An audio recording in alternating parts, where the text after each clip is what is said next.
Pero bueno, este webinar es un poco diferente a los anteriores. Quienes nos han acompañado en webinars anteriores, usualmente nuestro enfoque es que hablamos de una solución, hablamos del problema, hacemos una demo de la solución, contestamos respuestas, etcétera. Y este es un poco diferente, tal vez aprovechando también un poco la época. Ahora que se viene diciembre, se viene cierre de año, algunos de ustedes ya están en freeze, algunos están por entrar en freeze. Eh, para algunos creo que es una temporada tranquila, se vienen las fiestas, para algunos otros no tanto, pero bueno, al final se viene una temporada en la que es momento de replantearnos, ver qué salió bien de este año y qué podemos esperar del siguiente año. Entonces, creo que este tema de la deuda técnica tiene mucho que ver con la parte del futuro, o sea, de los objetivos que queremos lograr, de dónde venimos y hacia dónde vamos. Entonces, por eso queríamos aprovechar este mes para hablar principalmente de esto, de esta parte de negocio, ver la película completa, tratar de tener una visión completa de lo que está sucediendo, de la situación en la que estamos y con base en eso tomar decisiones, cambiar paradigmas y en general tomar una postura en pro del negocio, de la operación y también de nosotros a nivel de carrera profesional, incluso podríamos decirlo. Pero bueno, el tema es la deuda técnica y creo que creemos que es uno de los temas más delicados que existe ahora en el contexto del IBMI. En muchos lugares, en muchas empresas, se está volviendo un problema que ya está explotando y que si no está explotando ahorita, en el corto, mediano plazo va a traer unos problemas de continuidad muy, muy grandes. Y antes de entrar en materia, es importante mencionar que en este webinar vamos a compartir muchas de las experiencias que hemos tenido en Teamware. Al final hablamos con muchos de ustedes, con colaboradores, con clientes, con prospectos, con compañeros de profesión al final. Y este webinar se nutre mucho de estas historias, de lo que hemos hablado, de opiniones, objetivos y problemas de los que adolecen varias operaciones, porque al final en este webinar nos hubiera gustado haber traído como miles de estadísticas y decir tantas empresas tienen tanto porcentaje de código obsoleto, no sé, algo más contundente de datos duros. Sin embargo, pues no hay como investigaciones públicas o que tengamos acceso a todos esos datos, pero andar platicando con ustedes y ver todo este tipo de proyectos nos ha dado una visión que creo que vale mucho la pena compartir. Vamos a hablar de algunos temas que seguramente algunos de ustedes se van a sentir muy relacionados, tal vez con otros no tanto, pero al final creo que es un tema muy importante y que es muy, muy relevante para todos los que estamos involucrados en estas tecnologías, todas las empresas que dependen de la plataforma de IBMI. Y antes de entrar a hablar de la deuda técnica, creo que es importante contextualizar un poco el tema de la modernización, porque la modernización al final va muy de la mano con la deuda técnica. Son dos conceptos que están muy relacionados. Sin embargo, constantemente cuando hablamos de IBMI, AS400 y series, sistema, como quieran llamarlo, ya lo hablaré un poquito a continuación, se suele asociar mucho el sistema con el hardware y hay que separar aquí. Está la parte de infraestructura, está la parte de base de datos y de aplicaciones. Esto ya lo hemos tocado en otros webinars. Si les interesa conocer más, les recomiendo que chequen en nuestro canal de YouTube. Tenemos un video dedicado a esta explicación. Pero lo importante aquí es que veamos o nos vamos a enfocar en la parte de base de datos y aplicaciones, porque la deuda técnica ataca principalmente estos dos niveles y es importante mencionarlo porque luego puede haber confusiones o se puede creer, por ejemplo, que uno está modernizado por el hecho de que se va a la nube o porque está en Power 10 o en Power 11, pero la realidad es que no importa que tengamos el hardware más actualizado del mundo, que estemos en el Power 20 si ustedes quieren, pero las aplicaciones y la base de datos y la deuda técnica que tenemos en estos dos niveles, en estos dos elementos, la vamos a arrastrar y la vamos a seguir llevando con nosotros sin importar que estemos muy avanzados en el hardware donde estemos o la infraestructura que tenemos. Y uno de los mensajes que nosotros queremos comunicar a las empresas en general es que empiecen a manejar sus bases de datos y sus aplicaciones como uno de los activos más valiosos que tienen las compañías. Cuando hablamos de hardware, es sencillo, digamos, a nivel financiero, darle un valor, decir, o sea, el valor, como es algo tangible, mis equipos se meten en los estados de resultados, hablando de dinero, se pueden amortizar, cada 3 años voy cambiando de hardware, perdón, de máquina, me voy a Power 9, a Power 10. Entonces, mantenerse modernizado, evolucionado en el hardware pues es algo que ocurre un poco más de manera natural. Y el tema de las bases de datos y las aplicaciones a veces como que lo perdemos de vista. Bueno, no lo perdemos de vista, pero es uno de los elementos tan importantes como la infraestructura en donde está. Es uno de los activos más valiosos de las empresas. Pero bueno, ahora nos vamos a enfocar en esta parte de aplicaciones y bases de datos. Y ahora sí, ya entrando en materia y empezando a hablar sobre la teoría que existe detrás de este término, es la definición de diccionario es el costo, bueno, la deuda técnica es el costo acumulado de decisiones tecnológicas que permiten avanzar más rápido en el corto plazo, pero generan un esfuerzo adicional futuro para mantener o evolucionar un sistema. Esto, al final, el término deuda técnica toma prestada la analogía de la deuda del mundo financiero. O sea, creo que todos acá estamos familiarizados con la deuda, sabemos lo que es una deuda, un préstamo, un crédito, y uno, por ejemplo, en el concepto de los negocios, pide un crédito o un préstamo para apalancarse de esto y con base en este préstamo, por ejemplo, imaginemos que yo quiero abrir un restaurante, pues me apalanco de un crédito, saco el crédito, abro mi restaurante y demás, y a partir de ahí tengo que pagar esa deuda y esa deuda me va generando intereses. Si yo me esperara abrir ese restaurante hasta que yo lo pudiera pagar con mis propios medios, pues me va a tomar mucho tiempo y como decimos en México, pues en esas en el tiempo ya hasta me comieron el mandado, ¿no? Entonces hay veces que el mercado te exige soluciones rápidas y entonces lo que haces es sacas un crédito, te apalancas, cumples, te haces, abres tu negocio, obviamente en el mundo, en el contexto de tecnología, desarrollas, haces, bueno, ya lo tocaré a continuación, y con base en ese apalancamiento, pues cumples con los resultados. Y manteniéndonos en el tema de las analogías, porque creo que es una manera muy fácil de ilustrar, lo podemos ver con el Tetris, ¿no? También creo que todos acá en algún punto habremos jugado Tetris en algún punto de nuestras vidas y entendemos las reglas. Al final sabemos, digo, llegan las piezas, tenemos nuestro tablero, van cayendo las piezas, las vamos acomodando y conforme van cayendo las tenemos que acomodar para ir eliminando los niveles. Y cuando llegas hasta arriba, pierdes. Entonces, básicamente, los negocios, la vida, así es. O sea, la vida no para, los negocios no paran y en la tecnología, pues tampoco. Entonces, tenemos el negocio que va avanzando, van cayendo piezas, tenemos que acomodarlas de alguna u otra forma. Y si podemos ver aquí, digamos que las fallas o los problemas que nos traen la deuda técnica son más a un nivel profundo más que de un nivel superficial. O sea, todos esos huecos que tenemos en nuestro Tetris que nos complican la operación se podrían ver como una analogía de qué es la deuda técnica. Es algo que está en los cimientos, es algo que no es tan fácil de solucionar y que todas estas piezas son nuevas requisiciones, nuevas tecnologías, nuevas exigencias del mercado, regulaciones, auditorías que caen. Entonces, conforme avanza el negocio, tenemos que ir viendo cómo acomodamos esas piezas y pues si tenemos una deuda técnica elevada, pues tenemos menos tiempo de reacción, menos tiempo de análisis para aplicar las piezas que van cayendo y no hay forma de saber cuáles son las siguientes piezas. Entonces, esto es una analogía visual, creo que es muy poderosa y muy útil para poder visualizar un poco el impacto de la deuda técnica en nuestras operaciones de día a día en el negocio. Y bien, ahora, entrando a la teoría pura y dura de deuda técnica, podemos dividirlo esto en 4 principales categorías. La primera de ellas es la intencional. La intencional es cuando el equipo de tecnología sabe que está haciendo un desarrollo que está mal, o sea, que es consciente. Por ejemplo, en el contexto de desarrollos en RPG, por ejemplo, está la sentencia GoTo.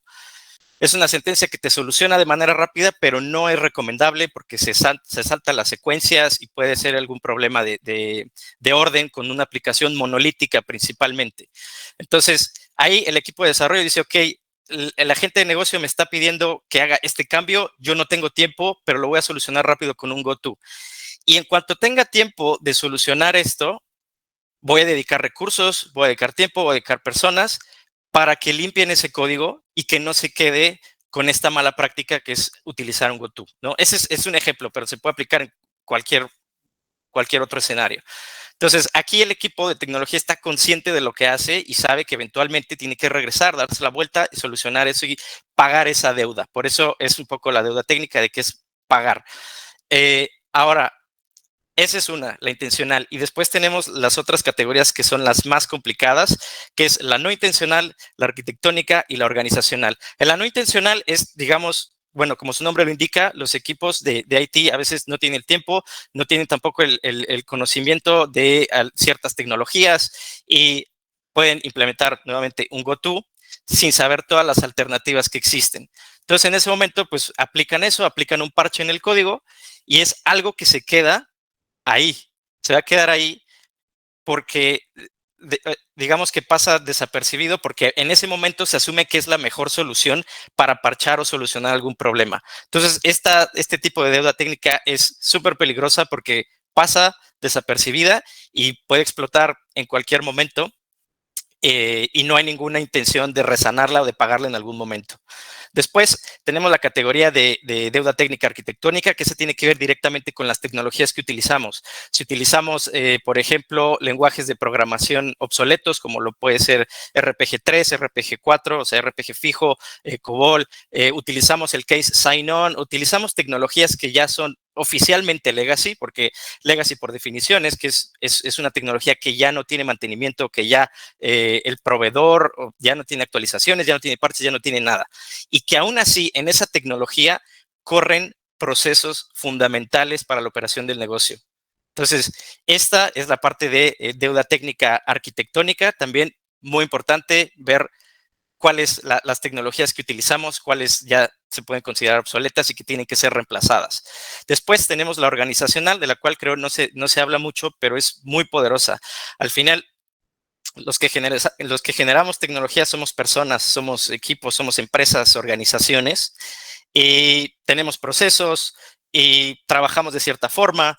Y algo que se podría considerar como deuda técnica organizacional es la resistencia al cambio, de que se llevan haciendo los procesos de tal forma por tanto tiempo, hacer algún cambio es mucho trabajo por la inercia que se lleva, por los procesos que se llevan y porque tenemos la operación que nos está comiendo y no hay tiempo para detenerse a documentar, a generar, no sé, procesos escalables, sostenibles con el tiempo, y pues eso genera que haya problemas con las personas de carne y hueso que interactuamos con la tecnología de la compañía. Entonces, tenemos estas 4 diferentes categorías para identificar la deuda técnica o categorizar la deuda técnica y con base en eso empezar a armarnos o identificar algunos problemas que estamos teniendo, que es justamente el siguiente punto que veremos, que son el tipo de costos que tenemos o los síntomas que aparecen cuando se tiene una deuda técnica profunda o complicada. La primera de ellas es la pérdida de agilidad, en donde tenemos al negocio, el negocio nos pide, oye, necesito hacer una modificación en esta aplicación, en este elemento, lo que ustedes quieran, y es un cambio que aparentemente es sencillo, es algo que debería tomar una semana, pero como no tengo agilidad, no tengo documentación, no sé dónde le tengo que mover, no tengo un impacto de riesgos, no sé qué está pasando, pues este cambio me va a tomar un mes, 2 meses, 3 meses. Entonces, a la gente del negocio dice, ¿cómo es esto? Esto no puede ser posible. Entonces, la pérdida de agilidad es uno de los síntomas más fuertes de la deuda técnica, bueno, que termina fallando los objetivos del negocio y las exigencias del mercado. También la parte de dependencia de personal. Tenemos un equipo de tantos programadores, sin embargo, hay un par de programadores, 5 programadores que se la saben de todas y al final dependemos mucho de ellos, tanto de programación como la administración del sistema y dependemos mucho de estas personas. No hay documentación, no hay nada y el problema es que cuando estas personas se vayan a otra empresa o se retiren o simplemente no estén habilitadas ya en la parte como de recurso humano, pues vamos a tener un problema de continuidad grave, que también este problema está asociado con la escasez y rotación de talentos. No tenemos procesos, no tenemos documentación. Entonces, se nos va un programador RPG del cual dependíamos mucho de él, llega otro programador RPG que tiene mucha experiencia, que sabe mucho, que al final sabe, es un buen programador. Sin embargo, no tiene documentación, no tiene nada y por muy bueno que sea, muy difícilmente va a lograr resultados. Entonces, la empresa va a decir, pues contratamos tantos programadores de RPG, no están logrando ningún impacto y bueno, eh, este problema del personal, pues al final así va explotando poco a poco. Y esta pérdida de agilidad también retrasa o complica la parte de cumplimientos, o sea, muchas de estas empresas con IBMI tienen que cumplir con regulaciones, con auditorías, y pues estos retrasos pues pueden derivarse en multas, en problemas con proveedores y bueno, una serie de efectos en cadena que van afectando, ¿no? También los problemas para integrarse con aplicaciones o elementos modernos también es otro de los problemas que suceden. Y al final esto es una bomba, es una bola de nieve que va creciendo poco a poco y no tenemos ningún indicador que nos va a decir que esto va a cambiar. Y esto creo que es bastante serio porque, digo, podemos, no sé, tener mucha fe en que la inteligencia artificial eventualmente va a sustituir a todos los desarrolladores, cosa que la verdad hasta ahora no lo vemos muy complicado. Digo, nunca digas nunca, pero la verdad es que no creemos que haya algo mágico que pueda solucionar este problema en un corto plazo, ¿no? Entonces, tenemos estos síntomas y no tenemos indicadores de que algo de esto va a cambiar en los próximos años. Aquí hay que tener mucho foco y por eso es muy importante este tema de la deuda técnica. Y como ya mencioné, la deuda técnica no es algo exclusivo del IBMI, o sea, no depende de la tecnología, la deuda técnica depende de cualquier tipo de empresa, cualquier tipo de tecnología. Todos los desarrollos, por muy modernos que sean, pueden tener deuda técnica porque al final, como su nombre lo indica, es como un préstamo, ¿no? Pero ¿cuál es la particularidad aquí y en la cual me quiero enfocar de ahora en adelante? Que es entender por qué la deuda técnica es más grande en el IBMI. Se está volviendo un problema un tanto insostenible. Digo, no quiero ser fatalista, pero en muchas operaciones, como decía, no hay señales de que algo vaya a cambiar. Y vemos que realmente es muy grande la deuda que se tiene, ¿no? Y entonces, para tratar de entenderlo, pues obviamente tenemos que ahora sí que trabajar un poquito como historiadores y entender qué pasó y por cómo llegamos a donde estamos y por qué estamos como estamos. Y entonces volteamos y llegamos a hacer como un análisis de la década del 2000 y del 2010. Esta década parece que fue como la década más crítica para el AS400, o sea, a tal grado de que durante esta década fue el cambio de AS400 y serie System I hasta que finalmente terminó llamándose IBM, pues nos da como una señal de todo lo que estaba ocurriendo en ese momento. Ajá, estaba el boom de Internet, las aplicaciones móviles, las tecnologías cloud, las integraciones con APIs. Estaba el mercado evolucionando de una forma impresionante, demasiado rápida, y el IBMI tal vez no tuvo como esta forma de estar como a la orden del día en el momento en el que iban saliendo todas estas tecnologías. Y al final, si lo vemos otra vez, nos regresamos como el Tetris, digamos que en esta década fue cuando empezaron a caer muchas piezas con formas extrañas y de manera muy rápida, y pues al final se genera toda esta deuda técnica y bueno, demás. Pero lo que estaba pasando también, si nos recordamos, en aquellos tiempos, 2005, 2007, estaban estas que en aquel entonces eran startups y ahorita pues ya son como los gigantes de la tecnología y que en su ADN tenían este moto que es de Move Fast, Break Things. Y este ADN fue algo que revolucionó por completo la forma en la que se hacía tecnología. Esta frase fue popularizada por Mark Zuckerberg, el fundador de Facebook o de Meta, y era lo que estaba en la columna vertebral de estas empresas, o sea, moverse rápido y romper cosas. Y aquí es donde existe un gran choque con lo que era el e-series justamente en ese entonces y esta nueva tendencia de generar tecnología. Y es que hay un choque entre el sistema y lo que estaba surgiendo. Porque lo último que hacía el IBMI era moverse rápido y romper cosas. Todos los que conocemos el IBMI sabemos lo fiel, lo seguro, lo confiable, lo estable que es el IBMI. Y pues obviamente en ese entonces las empresas que tenían este tipo de tecnologías, obviamente digo IBMI, pero también se puede meter al mainframe en esta misma bolsa, eh, tenían este choque de moverse rápido. O sea, al final el mercado no perdona. El mercado, el usuario estaba acostumbrado o se estaba empezando a acostumbrar a recibir, digamos que pedazos de tecnología de manera rápida, de manera eficiente, de manera muy ágil. Y esto fue lo que pasó. Al final, el Tetris se empezó a poner muy rápido, se empezó a poner muy complicado y el mercado avanzó, avanzó, avanzó. Y aquí es donde surgió el primer problema, bueno, el primer problema, más bien el problema principal que hasta la fecha adolecemos todos los que estamos involucrados en la industria del IBMI, que durante esta época se tomaron estas decisiones de, ¿sabes qué? Estas otras empresas, tengo la presión de que están abriendo e-commerce, están abriendo aplicaciones web y yo me doy la vuelta al IBMI, quiero hacer mi aplicación web, quiero hacer una página web dinámica, no sé, puedo hacer mi HTML, mi CSS, mi JavaScript, pero al momento de quererme integrarme con la base de datos por medio de COBOL o lo que sea, pues ahí eso no era ágil, ¿no? Y tú veías las otras empresas que se podían mover rápido, porque al final tampoco no tenían nada que romper. Si nos ponemos a pensar, si Amazon hubiera desaparecido en el 2005, el 2006, igual Mercado Libre, pues sería una empresa más. Pero quienes estaban en el IBMI, pues no, o sea, eran empresas con historias de negocio de más de 30 años, con carteras de clientes, con una gran infraestructura de empleados. O sea, lo último que se podía hacer era moverse rápido y romper cosas. Lo último, porque ahí sí podías romper cosas. En el caso de las startups, pues al final se pierde le llaman el capital de riesgo, porque se llaman ese tipo de inversiones. Pero más allá de eso, eso es lo que se rompía. Por eso era como muy fácil ser disruptivo y hacer ese tipo de cosas. Entonces, aquí existe este choque y las decisiones de las empresas es que en general hay una pérdida de fe en el sistema.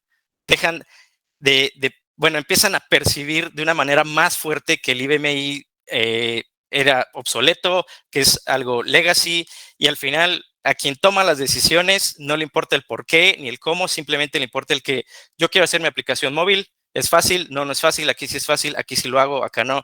Y es cuando se tomaron estas decisiones, las más drásticas de voy a migrarme del IBMI, me voy a salir, o bueno, también dividir recursos, algunos para estas plataformas RPs nuevos, y pues ahí mantengo a mi IBMI, y ese fue en realidad el gran problema. O sea, se hizo mucho daño a la industria en general, y tampoco podemos decir que fueron decisiones equivocadas, porque como ya lo mencioné, si volteamos esos años, pues tampoco había como una certeza de que el IBMI fuera a evolucionar como evolucionó hoy en día, que además de todas las funciones y todas las capacidades de seguridad y estabilidad que todos sabemos, que ahora ya tiene un gran nivel de integración.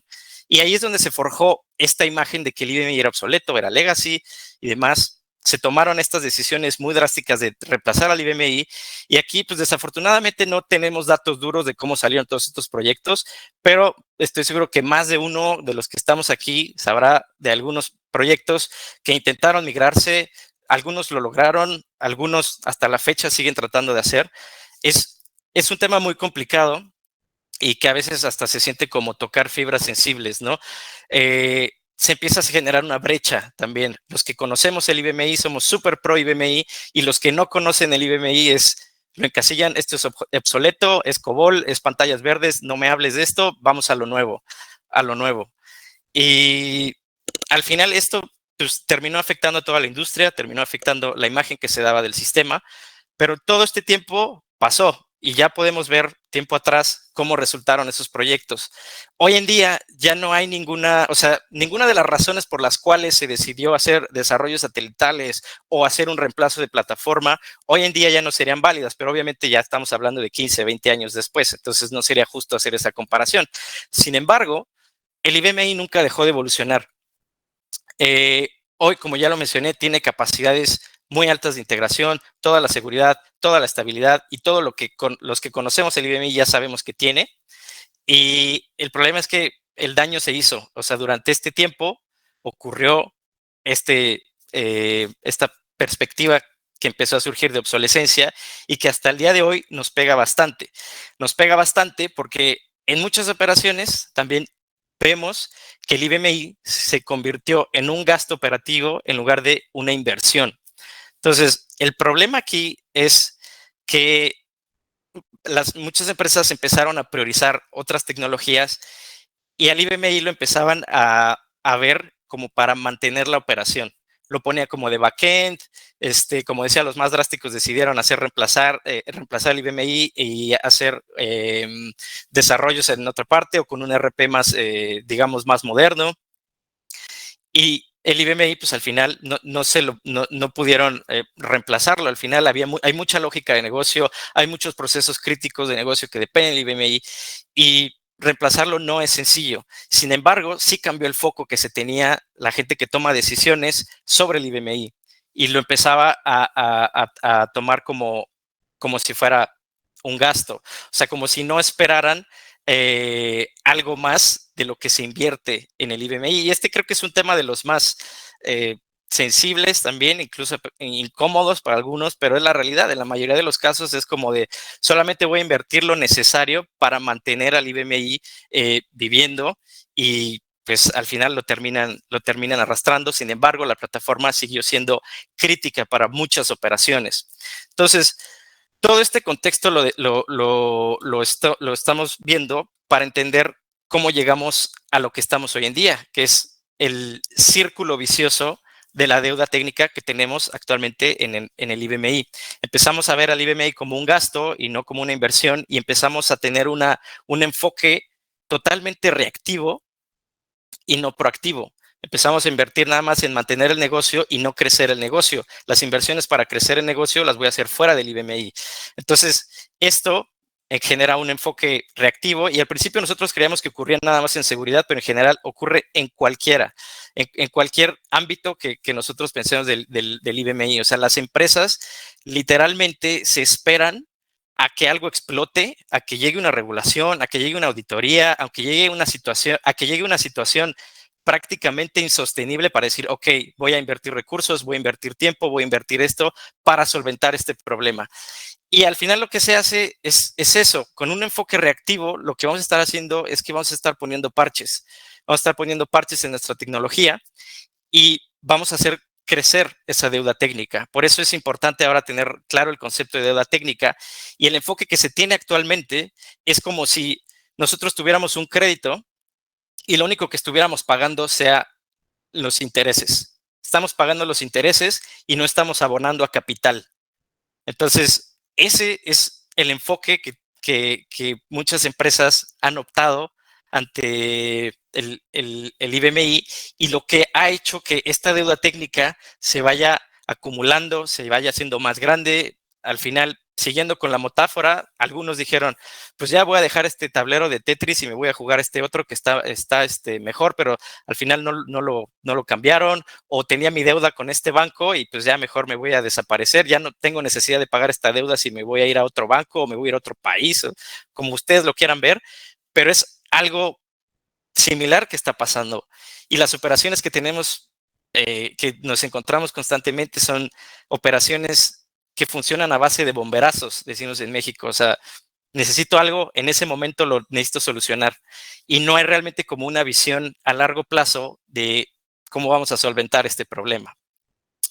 Y aquí ya tenemos que empezar a hablar de soluciones. ¿Cómo empezamos a solventar el problema que tenemos? ¿Cómo podemos empezar a eliminar los síntomas que tenemos de deuda técnica?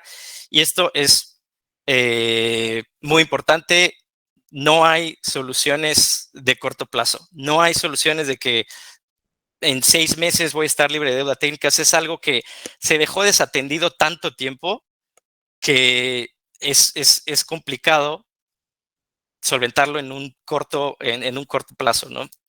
Pero bueno, estas estrategias son las que se abordan o las que se ejecutan para solventar la deuda técnica, que son principalmente estas tres, que es refactorizar y mejorar el código. Ojo aquí, refactorizar es mejorar el código que ya tengo, no hacer reingeniería. Reingeniería es otra cosa de que voy a construir una aplicación, voy a volver a construir mi misma aplicación, pero con otra tecnología, en otro sistema, en otro tipo de base de datos. Esa es otra historia. Aquí hablamos de refactorización, mejorar lo que tenemos, documentación para pensar en la sostenibilidad, para saber, para tener un orden.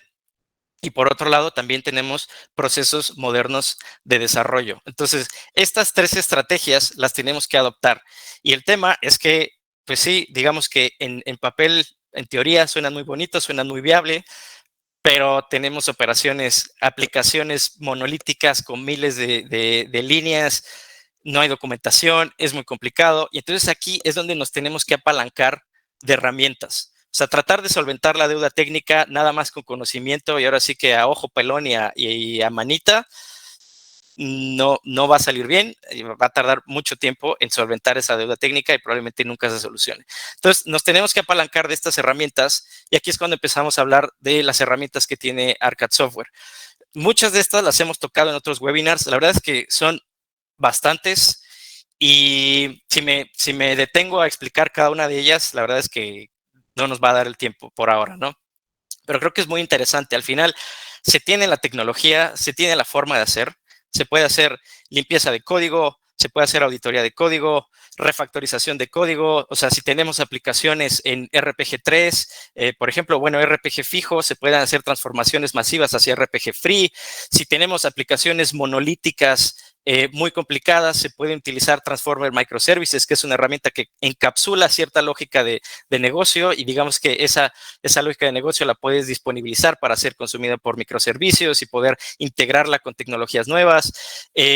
Hay herramientas para hacer análisis de impacto, para generar documentación, que es tan importante como la parte de, bueno, documentación visual, más allá de documentación, digamos, escrita en un documento, porque además de que es difícil mantener actualizada la documentación, si no es visual, difícilmente va a ser digerida y va a ser leída por otras personas, ¿no? Entonces, documentación visual que se actualiza, entender las dependencias de las bases de datos, la arquitectura, referencias cruzadas, todo esto se puede conocer o se puede implementar con herramientas que o sea, reducen el trabajo de una manera significativa. Son herramientas de Arcad Software que ya había mencionado ahí, las hemos visto en algunos webinars. Si ustedes quisieran revisar, atacar algún punto en particular de deuda técnica, hay una solución para hacerlo, hay una herramienta. O sea, hacerlo a manita, como decía, es prácticamente imposible y nunca va a salir. Entonces, es documentación, implementar procesos de desarrollo modernos. O sea, hoy en día el IBMI ya puede contar con un proceso moderno de CI/CD, que es integración y desarrollo continuo, o sea, control de versiones, auditoría de código, pruebas de regresión, que ese punto de pruebas de regresión es muy importante al momento de refactorizar código, porque si vamos a estar renovando nuestras aplicaciones y demás, pues necesitamos estar seguros de que no estemos rompiendo algo del negocio que ya funciona bien. Entonces, estas pruebas de regresión automatizadas son fundamentales para llevar esta refactorización de aplicaciones y poder solventar la deuda técnica arquitectónica, la no intencional, la intencional, la organizacional, etcétera. Entonces, al final, formas de hacerlo hay, de recortar el tiempo de pagar esa deuda técnica, las hay. Entonces, aquí la cuestión son los recursos, porque actualmente si las empresas, digamos que las empresas modernas tienen, o bueno, con desarrollos modernos o prácticas modernas, por decirlo de alguna forma, eh, pueden en su backlog, en sus sprints, suelen agregar actividades para solventar la deuda técnica. O sea, los programadores tienen sus tareas normales y tienen que dedicar al menos cierto tiempo de un sprint a solventar deuda técnica, a revisar alguna aplicación vieja, a documentar, a refactorizar, a estar revisando o solventando algún tema particular de deuda técnica. Y esto es como hacen los equipos actuales, es una práctica normal. Sin embargo, en el contexto del IBMI, creería que ya sería necesario contar con un equipo especializado en solventar el tema de la deuda técnica. Si uno quiere poner a los desarrolladores que hoy en día van con la operación y les quieres dar encima estas tareas para limpiar la deuda técnica y encima no se les dan herramientas para facilitar el trabajo, esto no va a funcionar. O sea, va a ser muy complicado y hay que cambiar esta perspectiva. El IBMI tiene todas las capacidades de ser un ecosistema totalmente moderno, manteniendo la estabilidad y la seguridad que siempre ha ofrecido y tiene este potencial. Hoy en día ya no hay razón, en realidad ya no encontramos razones para hacer algún desarrollo satelital o para O sea, ya no hay excusas, o sea, ya puedes hacer interfaces web de manera nativa de una forma muy sencilla. Y entonces, en realidad, creo que lo que toca ahora es apostar por el sistema. O sea, el sistema está lejos de ser obsoleto, está lejos de ser legacy, pero tenemos que luchar en contra de esa imagen, ¿no? Nosotros los que lo conocemos somos muy pro IBMI y los que no lo conocen, pues no, creen que es obsoleto, pantallas verdes y lo que ya mencionaba. Entonces, hay que empezar a luchar con esta perspectiva equivocada y empezar a apostar por el sistema.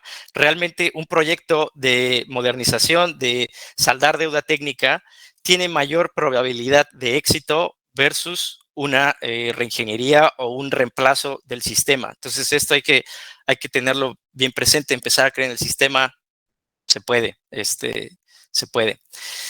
Pero bueno, ahora sí, ya para cerrar, en realidad lo que toca es un poco de reflexión, incluso a nivel personal, y pensar a quién le va a tocar pagar la deuda técnica. ¿A quién le va a tocar pagarla y a quién le importa que la paguen? ¿No?